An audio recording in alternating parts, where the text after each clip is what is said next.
살다 보면 말은 하는데 뜻이 전달되지 않는 경우들이 종종 있습니다. 경상도 출신의 초등학교 교사가 서울로 발령을 받았답니다. 첫 수업이 시작되어서 연못 속의 작은 생물들이란 단원을 가르치게 되었습니다. 생물들의 그림을 보여주면서 선생님은 말합니다. 연못 속에 작은 생물들이 억수로 많지, 그제? 아이들이 조금 의아한 표정으로 말합니다. 선생님, 억수로가 무슨 말입니까? 그것도 모르나, 쎄 뺐다는 뜻 아이가. 선생님, 쎄 뺐다는 말은 무슨 뜻인데요? 선생님이 조금 화가 났습니다. 그것은 수두룩 빽빽하다는 뜻 아이가. 다시 말해서 한거석 있다는 말이지. 아이들은 무슨 소리인지 더욱 몰라서 선생님께 다시 묻습니다. 선생님, 수두룩 빽빽과 한거석은 무슨 뜻입니까? 그렇게 자세히 설명을 해주었는데도 아이들이 이해를 못하자 선생님이 열이 뻗쳐서 이렇게 소리쳤답니다. 야, 이 바보들아, 연못 속에 작은 생물들이 천지 빼갈이 있다 이 말 아이가? 쪼매는 못에 생물들이 세버리떡하이? 말은 하는데 알아듣지는 못해. 비극이죠. 요즘 우리 사회, 우리나라가 그런 것 같아요. 지도자는 말하는데 백성들은 이해를 못하겠고, 백성들은 아우성인데 지도자는 괜찮다고 그러고, 이상하게도 말은 하는데 서로의 오해만 쌓여갑니다. 그래서 반드시 해명이 나와. 뒤따라와야 돼. 해명이. 사실은 뭐 이러면서. 우리나라 지도자들 성령 받아야겠습니다. 성령 받기를 축원합니다. 네. 오늘 말씀을 봅니다. 오순절 날이 이미 이름에 그들이 다 같이 한 곳에 모였더니 호련히 하늘로부터 급하고 강한 바람 같은 소리가 있어 그들이 앉아놓은 집에 가득하며 마치 불의 혀처럼 갈라지는 것들이 그들에게 보여 각 사람 위에 하나씩 임하여 있더니 그들이 다 성령의 충만함을 받고 성령의 말하게 하심을 따라 다른 언어들로 말하기를 시작하니라. 오순절 날이 이르렀답니다. 뭔가 때가 이르렀다는 의미 아니겠습니까? 무슨 때일까요? 사도행전 1장에 보면은 예수님께서 승천하시기 전에 제자들에게 이렇게 말씀을 하십니다. 사도와 함께 모이사 그들에게 분부하여 이르시되 예루살렘을 떠나지 말고 내게서 들은 바 아버지께서 약속하신 것을 기다리라. 요한은 물로 세례를 베풀었으나 너희는 몇 날이 못되어서 성령으로 세례를 받으리라 하셨느니라. 성령으로 세례를 받아야 하는 그때가 이르렀던 겁니다. 아직까지는 그냥 그런 대로 그럭저럭 살았는데 아니에요. 성령으로 세례를 받아야 할 그때가 있다라는 거예요. 그때가 이르렀어요. 그 현장을 봅시다. 호련히 하늘로부터 급하고 강한 바람 같은 소리가 있어 그들이 앉은 온 집에 가득하며 마치 불의 혀같이 갈라지는 것들이 그들에게 보여 각 사람 위에 하나씩 임하여 있더니 마가의 다락방에 모여있던 성도들에게 임한 성령의 역사하시는 모습입니다. 그 모습이 두 가지로 표현되어 있습니다. 바람과 불입니다. 왜 성령 하나님을 바람으로 표현했을까요? 바람의 형체가 보이지 않으면서도 분명한 역사를 하기에 그랬을 것입니다. 바람을 본 사람은 없지요. 그러나 강한 바람은 모든 것을 뒤흔들며 날려버리며 무너뜨립니다. 그러나 무엇보다도 바람으로 상징되는 이유는 제 생각에는 자유함이 아닐까 싶습니다. 성령 하나님은 무엇에 매여서 할 수 없이 찾아오시고 역사하시는 분이 아니십니다. 성령 하나님은 인격체로서 스스로 당신이 판단을 하십니다. 출애굽기에 보면은 모세가 하나님의 이름을 물을 때 하나님께서는 이렇게 자신을 소개하십니다. 나는 스스로 있는 자니라. 하나님은 스스로 존재하는 분이십니다. 어떤 것에 의해서 존재하거나 어떤 것에 의해서 움직이는 분이 아니시라는 거예요. 있으라 있으라해서 존재하는 것이고 어때서 없어지는 분이 아니라는 거예요. 내가 40일간 금식의 기도를 했다고 해서 하나님께서 할 수 없이 내 기도에 응답하여 움직이시는 분이 아니시라는 거죠. 내가 전 재산을 하나님께 헌금했다고 해서 하나님께서 코가 끼어서 나를 찾아와서 축복하시는 분 아니시라는 거죠. 하나님은 스스로 당신께서 판단하시고 움직이시고 역사하십니다. 이러한 하나님을 내 마음대로 조정할 수 있다고 생각한다면 그건 오산도 아직 큰 오산이죠. 오순절 성령 강림으로 이 땅에 임하신 성령님, 그 첫 모습이 바로 이와 같습니다. 강한 바람. 당신께서 불고 싶으신 대로 분다는 것입니다. 우리가 뭘 했기에 할 수 없이 임하시는 게 아니라는 거죠. 이러한 자유로움의 대명사인 성령 하나님, 그분의 도움과 그분의 역사를 얻으려면 우리는 어떻게 해야 할까요? 억지로 그분을 움직이게 할 수 없다면 말입니다. 감동시켜드리는 길밖에 없습니다. 내가 율법을 다 지켰고 내가 선한 양심대로 살았고 내가 도덕 분자이고 의미가 없어요. 하나님 앞에서 그것이. 우리가 믿음 생활하면서 하나님의 은총과 복을 받고 싶다면 다른 길이 없어요. 하나님을 감동시키십시오. 하나님이 오늘날 나의 삶을 보고 내 살아가는 모습 보면서 야, 내가 너를 도와줘야겠구나. 하나님의 긍휼을 여러분 구해야 합니다. 하나님께서 나를 보시고 마음이 움직여 스스로 역사하시도록 그래야 합니다. 평생 하나님 앞에서 우리 믿음 생활하면서 뭐 몇 가지 좀 지켰다고 어깨 힘들어가고 그런 교만한 생활을 버리고 하나님을 감동시킬 수 있는 그런 성도의 삶을 사시기를 축원합니다. 둘째로는요, 마치 불의 혀같이 갈라지는 것들이 그들에게 보여 각 사람 위에 하나씩 임하여 있더니 성령 하나님은요 또한 불로 묘사가 됩니다. 신명기 4장 24절의 증언이 이러합니다. 내 하나님 여호와는 소멸하는 불이시여 질투하시는 하나님이시니라. 불은 모든 것을 태워버립니다. 소멸시켜버립니다. 즉 우리의 죄를 태워버리고 우리의 추악한 과거를 태워버리고 우리의 더러운 생활을 태워버리십니다. 불필요한 모든 것들을 태워버리고 우리들을 정금같이 만드십니다. 불이신 성령 하나님께서 여러분이 그토록 괴로워하고 고민하는 온전치 못한 것들을, 은밀하고도 어두운 것들을 홀랑 다 태워버리시기를 축원합니다.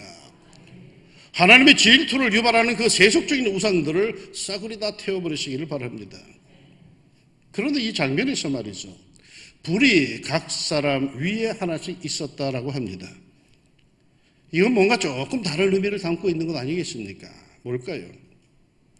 불이라고 하는 건 에너지를 상징하죠. 힘이죠. 성령의 불은 성도들에게 에너지입니다. 각 사람에게 하나씩 임하여 있다라고 하는 것은 각 사람의 처지와 형편에 맞게 하늘의 에너지가 주어져 있다라는 것이죠. 왜 이리 신앙생활에 힘이 안 생깁니까? 왜 이리 의욕이 안 생깁니까?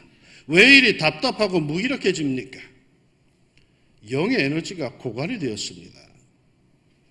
오래전에 그랜저가 우리나라 최고의 승용차로 대접을 받을 때 한 세련된 옷차림의 여인이 우이동의 음식점 많은 길가에서 멋진 그랜저 옆에서 발을 동동 구르고 있었습니다. 무슨 일인가 했더니 멀쩡하던 차가 갑자기 서버렸다면서 아주 당황을 하고 있습니다. 조금 있으니까 정비사가 달려왔는데 여기저기 살펴보던 정비사가 그럽니다. 아줌마, 기름이 다 떨어졌어요. 기름 좀 넣고 다니세요. 아무리 멋진 차요, 아무리 성능이 기막힌 차라도 꼼짝도 않는 이유는 기름이 동이 났어요. 잘 달리던 차가 길에서 서버렸어. 왜? 기름이 떨어졌어. 애들 말로 앵꼬 났어. 전에 그토록 열심히 더니가 주저앉았어요. 왜? 성령의 기름이 말라버렸어요. 자꾸 원인을 이 사람 저 사람에게 시비를 걸고 물고 늘어지지만 사실은 그에게 있던 성령의 에너지가 다 된 거예요. 영적 앵꼬가 난 거예요. 집에 가면 짜증이 나고 사는 게 다 그렇고 그렇게 느껴지고 때로는 세상이 두려워지고 몸도 찌뿌둥한 게 걱정스럽고 하는 일들마다 시원찮고 괜히 사람들이 미워지는 이유는 영의 에너지원에 문제가 생긴 거예요. 그래서 내 영이 골골하는 거죠. 성경이 분명히 말하듯이 사랑하는 자 내 영혼이 잘됨처럼 그 뒤가 잘 되는 거예요. 그런데 영의 문제가 생기니까 그 뒤에 것들이 다 엉망진창이 되고 마는 거예요. 그래서 자꾸 다른 데다 시비를 걸고 이유를 찾아요. 사랑하는 여러분, 우리는 성도입니다. 성도는요, 모든 삶의 힘, 에너지를 성령의 충만함에서 얻습니다.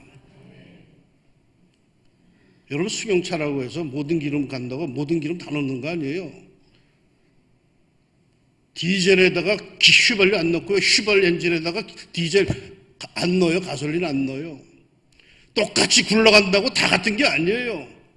세상의 사람들은 돈으로 굴러가고 권력으로 굴러가고 어떤 쾌락으로 굴러가지만 우리는 그런 걸로 굴러가는 게 아니에요. 우리 성도예요. 성도는 말이죠.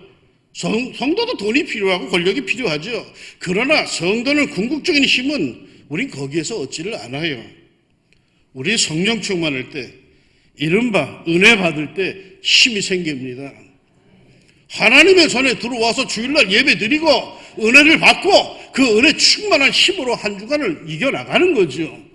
그런데 주일날 교회 와서 은혜를 못 받아. 그러면 그 어떻게 살아? 한 주간을 계속 신경질 나고 짜증나고 막 이러죠. 부디 왕십년 중학교 성전에 들어오실 때에 기대감을 갖고 찾아오셔서 그 기대감에 충만한 성도들에게 하나님께서 성령 충만케 하시기를 축원합니다. 힘없고 그리고 나가서 열심히 사는 거죠. 영이 힘들어지는 것, 영이 병드는 것, 영이 시험 받는 것, 이 모두 성령 충만하지 않게 그런 거죠. 불과 같은 성령의 충만함을 받으십시오. 그래야 비로소 힘 얻어서 역사할 수가 있습니다. 그래야 비로소 권세를 얻어서 이 세상이 말이요 만만하게 보일 것이고, 그리고 담대하게 우리가 하나님의 자녀로 승리의 삶을 살게 될 것입니다. 이렇게 성령 충만한 성도들, 어떤 역사가 나타납니까? 그들이 다 성령의 충만함을 받고 성령의 말하게 하심을 따라 다른 언어들로 말하기를 시작하니라. 이른바 방언이 터졌어요. 자기들이 말하는 게 아니에요. 성령이 말하게 해서 하는 겁니다. 물론 이 방언은 오늘날의 방언과는 사뭇 다르죠. 오늘날의 방언은 하는 사람도 듣는 사람도 못 알아듣는데, 오순절 성령 강림으로 인한 방언은 누구나 다 알아듣는, 이해하는 방언이었습니다. 무슨 말을 하든지 상대방들이 다 알아들어요. 이른바 말이요 마음이 통하기 시작한 거예요. 인간의 언어 그 한계를 뛰어넘기 시작한 거예요. 언어라는 게 뭡니까? 말이라는 게 뭡니까? 우리의 마음을, 우리의 뜻을 전달해 주는 거죠. 그러나 요즘 정말로 자신의 마음이, 자신의 진심이 전해집니까? 어떨 때는 말을 하면 할수록 오해만 더 쌓여갑니다. 어느 교실에서 선생님이 아이에게 말해요. 얘, 너 왜 필기 안 하고 가만히 있니? 그러자 아이가 말합니다. 안 보여서요. 선생님은 안쓰러워서 친절히 물었습니다. 그래? 눈이 몇인데? 아이가 답합니다. 제 눈은 둘인데요. 선생님은 어이가 없어서 다시 물어요. 아니 그거 말고 네 눈이 얼마냐고? 이에 이 맹랑한 녀석이 대답. 제 눈은 안 파는데요. 선생님이 더 화가 나서 소리쳤어요. 야 이 녀석아, 네 눈이 얼마나 나쁘냐고. 그래서 아이도 기죽지 않고 힘줘 이렇게 말했답니다. 제 눈은 나쁘고 착하고 그런 거 없는데요. 요즘 애들이 다 이래. 인간의 마음이 언어보다 복잡해졌어요.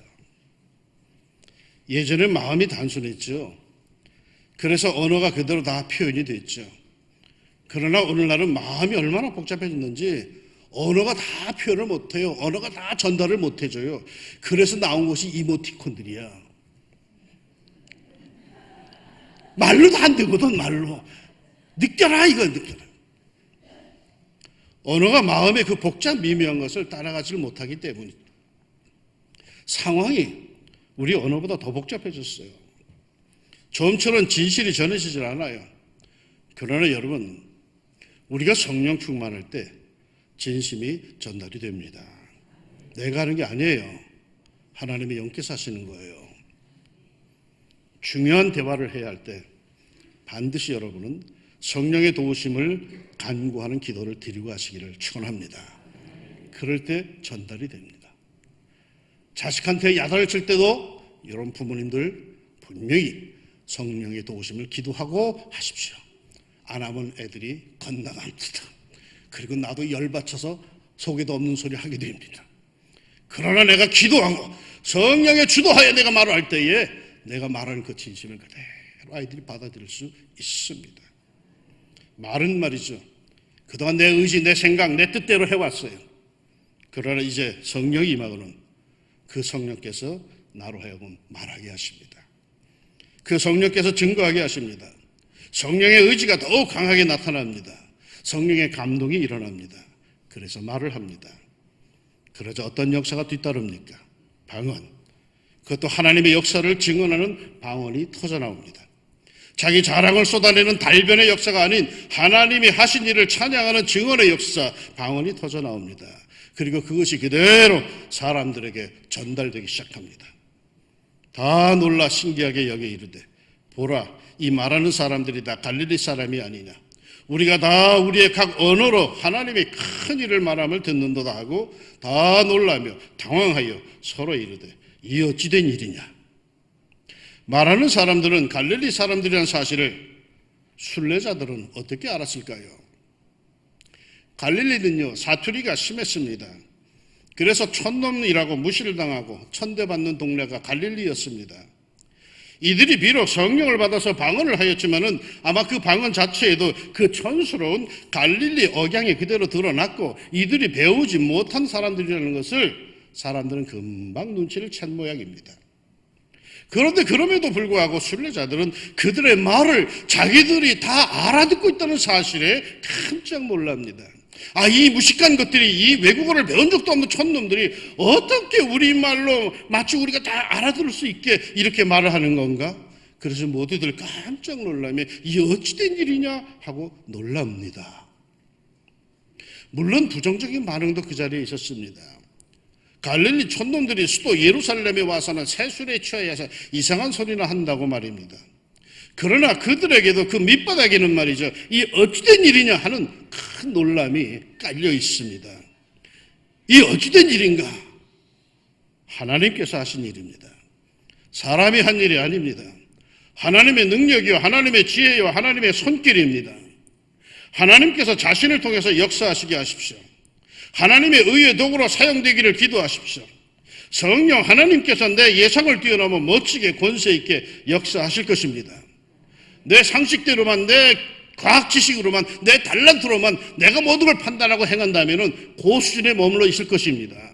그러나 내가 나를 비우고 성령 하나님의 역사를 내가 그대로 순종하고 따라간다면 나보다 더 놀라운 일을 내 삶 속에서 일어날 수 있을 것입니다. 왜요? 하나님이 하시거든요. 이런 성령 충만한 성도의 삶이 우리에게 꼭 있어야 할 줄로 믿습니다. 성령 강림절, 오늘은 성령 강림 주일입니다. 물론 태초부터 성령님은 성부 성자와 함께 계셨죠. 구약 성경에도 성령은 종종 나타납니다. 그런데 구약 성경에 보면 좀 다른 게 있어요. 하나님의 사람들에게 임하여서 성령께서 힘을 주시고 하나님의 뜻을 이루시게 하십니다. 그런데 그 사람이 그 할 일을, 하나님께 받은 사명을 다 마치고 나면은 성령님은 도로 떠나가십니다. 또는 성령 받은 사람이 죄를 범하여서 엉터리 인생이 되버리면 말이죠, 그 임했던 성령님께서 실망을 하시고 떠나가십니다. 대표적인 이가 사울왕이었습니다. 사울왕이 처음에 성령 받을 때는 사람들이 깜짝 다 놀랐죠. 와, 이런 일이 다 있나 놀라고 다 존경했어요. 하나님의 영에 감동되어서 사명을 감당하던 이가 교만해지니까 하나님의 영이 훅 떠나버리니까 그 안에 악령이 들어왔다라고 성경이 말을 합니다. 구약에 나타난 성령은 말이죠, 역사는 똑같이 하지만 그러나 언제나 우리와 함께 하시는 성령님이 아니십니다. 왔다가 가시는 분이세요. 그런데 예수님께서 약속해 주셨던 그 보혜사 성령님은 이 땅의 성도들에게 임하시고는 결코 떠나지를 않으신다고 하셨습니다. 내가 아버지께 구하겠으니 그가 또 다른 보혜사를 너희에게 주사 영원토록 너희와 함께 있게 하리니. 영원토록 너희와 함께 있게 하리니. 너희들이 어떠한 인생을 살아도 영원토록 떠나지 않고 끝까지 있게 하리니, 그 뜻이죠. 그 보혜사 성령님이 이 땅에 임하셨습니다. 우리와 함께 하시며 영원토록 지키시고 붙드시고 강하게 하시는 그 보혜사 성령님이 우리에게 임하셨습니다. 그 보혜사 성령님이 이 땅에 임하시는 첫 장면, 그 현장이 이렇게 묘사된 것을 우리가 방금 보았습니다. 급하고 강한 바람 같은 소리, 불의 혀같이. 왜 이렇게 했다고요? 설명이 있었지만 여러분, 오순절 성령 강림의 특징, 독특성은 하나입니다. 급하고 강한 바람 같은 소리가 들리고 그리고 불의 혀같이 보였습니다. 그래서 우리로 하여금 듣게 하시고 보게 하셨습니다. 그것도 급하고 강하게 불의 혀같이 넘실대듯이 어떠한 모습으로 임하셨든지 힘을 느끼게 하는 모습입니다. 성령이 어찌 바람이겠습니까? 성령님이 어찌 불이겠습니까? 바람같이 불같이, 그것도 급하고 강한 바람같이, 넘실대는 불의 혀같이 모두 힘을 느끼게 하는 표현입니다.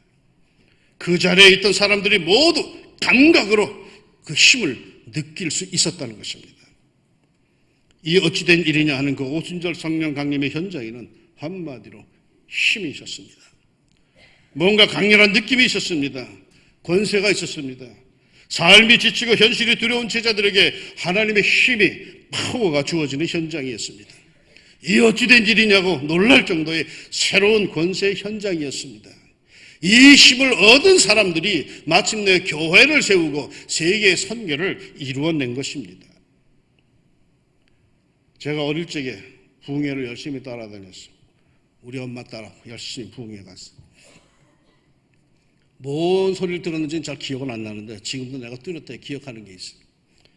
부흥회 가면 부흥사님들이, 가끔 열정적인 부흥사들이 설교를 하다 말고 또는 통성기도 같이 통성합시다 하면서 이런 말을 외치곤 했어요. 성도들이야, 불 받으라, 불러. 그리고 요 앞에 앉아있던 할머니들이 뜨거 그랬어요. 나도 그 중에 있었거든.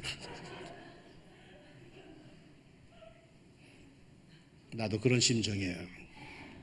왕중 성도들이야, 불 받으라. 이 어찌된 일이야? 이건 내 지성으로는 이해 못할 일인데, 내 머리로 이해가 안 되는 일이야, 내 체질로는 이건 말도 안 되는 일이야 하더라도 성도들이야, 불 받으라. 성령의 불 받으라. 그래서 그 연약함, 그 체질화된 왜곡됨, 하나님을 기쁘시게 못하는 교만함에서 벗어나 강력한 하나님의 사랑으로 영적 강골로 거듭나기를 예수님 이름으로 축원합니다. 기도합시다. 성령 강림 주일, 성령 강림을 대망합니다. 아시잖아요, 우리의 처지와 형편을. 늘 속에서만 서는 것이 있지 실제 생활에서는 부족하고 더럽고 위선적이고 늘 부정적인 것 아시잖아요. 그런데 이대로 이렇게 살다가 가고프지는 않습니다. 내 안에 늘 잠자고 있는 그 선한 것, 그 거룩한 것, 그 신령한 것들을 이젠 내 삶 속으로 좀 끄집어내고 싶습니다. 내 체질이 아니다 할지라도 성경에 나와 있는 성령의 사람들답게 한 번은 그리 살다 가고 싶습니다. 성령님, 우리를 도와주시옵소서. 우리를 붙잡아 주시옵소서. 주의 힘으로, 성령의 역사와 권세로 우리를 하나님 변화시켜 주시옵소서. 이게 웬일인가? 자기도 놀라게 하여 주시고 나와 함께하는 사람들도 놀라게 하여 주옵소서. 이게 어찌된 일이냐? 하나님께서 하신 일입니다라고 고백할 수 있는 성령의 충만함이 저들에게, 우리 사랑하는 왕중 성도들에게 꼭 있게 하여 주시옵소서. 예수님의 이름으로 기도합니다. 아멘.